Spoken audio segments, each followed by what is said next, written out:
This is a fully functional robot arm that can pass me snacks, mint, whiteout, and practically anything on my desk. But just 12 days ago, and that was only failure number 1. But first, let me explain myself. Christmas break is starting in about 4 days and I can't just let it go to waste. Therefore, I decided to build a fully functional robot arm from scratch with almost zero 3D modeling and electronic experience. So that's basically the backstory behind why I chose to commit to this project, but now it's time to actually get building. Instead of using cardboard or wood or manually cutting things out, I'll be using a 3D printer to literally materialize my ideas out of thin air.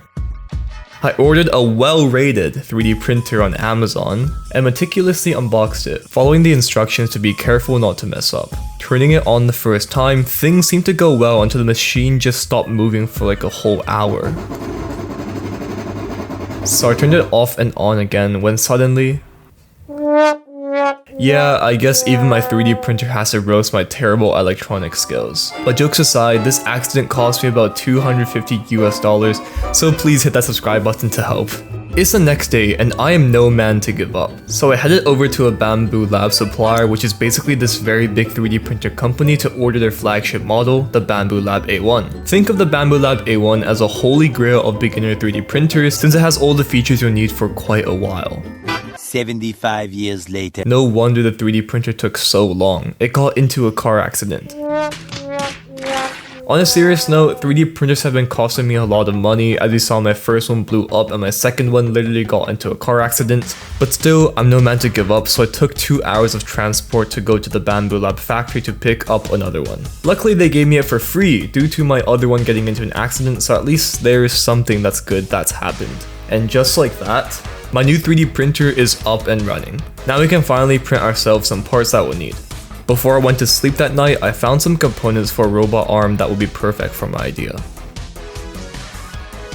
Let's check on the 3D printing progress. Now that we have all of the parts, the next step is to set up the wiring.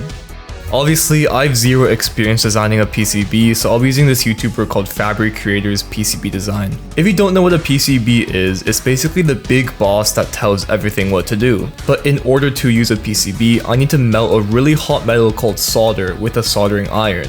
I'm gonna be completely honest, the last time I touched a soldering iron was about 2 years ago, so I was definitely a bit rusty. Some connections felt really sketchy and I almost burnt my hand with flying solder way too often, but things were actually kind of going well. After securing these headers, I moved onto the capacitor until I realized that I was missing this oddly specific part called the female header. But living in Hong Kong, I'm in luck because the very next day I headed over to buy the electronic part that I was missing, and now we're back in business. But this part was definitely the hardest part for soldering since everything was so dense and I had to follow such a complicated diagram that any tiny error I made would basically mean that the robot arm wouldn't function.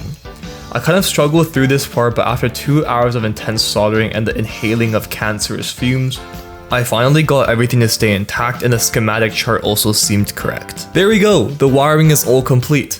Now it's time to use the plastic parts that we 3D printed earlier and assemble them together with motors to complete the arm mechanism. I began by attaching a motor to the base as well as the PCB that we just soldered earlier. Putting an Arduino Nano on top, which is basically the brain, the potentiometers are the controls, and the servo motors are the muscles.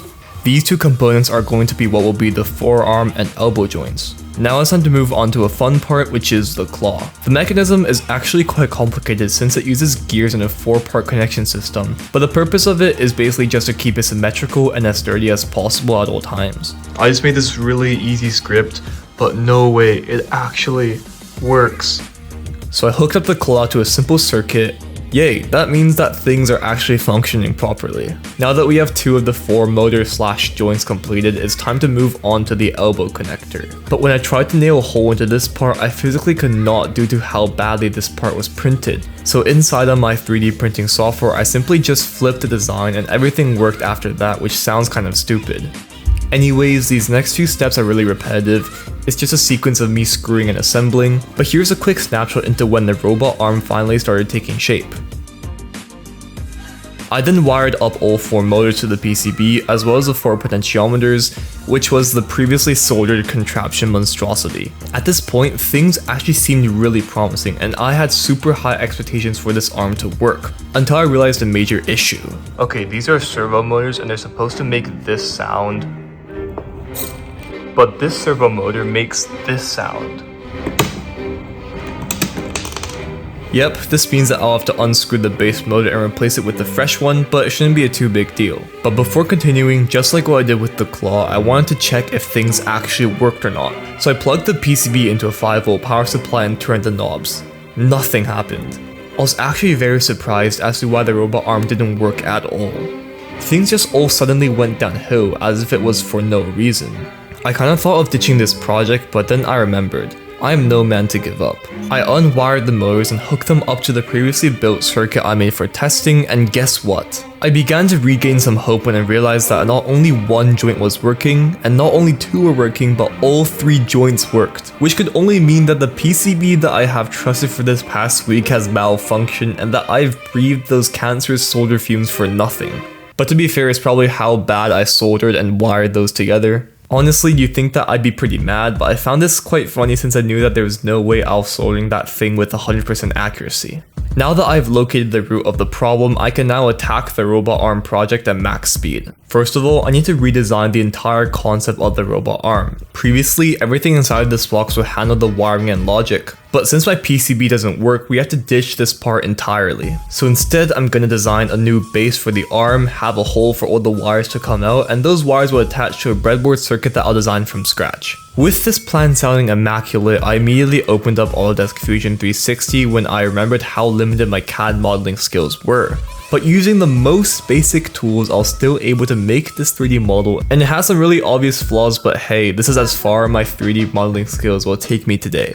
My Bamboo Lab A1 printed it out in about an hour, and the measurements were somehow exactly the ones I needed. There were, however, some stability issues, but I solved it with a set of stabilizers which I attached with some super glue. Now the base was holding the arm perfectly, and it's time to build the circuit with Arduino.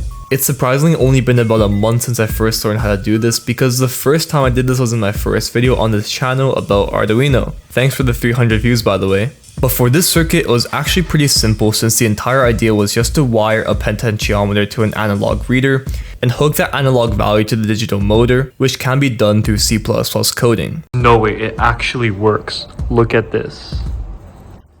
And testing the robot arm, I was so happy when it worked. I then did some small tweaks like extending these wires so that I can easily move the circuit in the future. As well, I used these 3D printed potentiometer knobs as a cover for some extra grip, and everything failed again. But don't worry, because this time it's only the Arduino board, so I quickly swapped it out and plugged it into a 5V power adapter, and all 4 motors worked perfectly.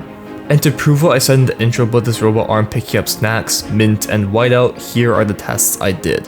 Yeah, the wiring is definitely very DIY and not the prettiest thing in the world, but honestly I don't really care right now. I could easily spend another day designing a fancy 3D printed case to hide the breadboard and Arduino and wires, but I'd rather move on to making this arm smarter, maybe computer vision or even some basic AI control next. If you want to see me upgrade this arm in part 2, or build even dumber robots that hopefully don't explode in my kitchen, subscribe so you don't miss it.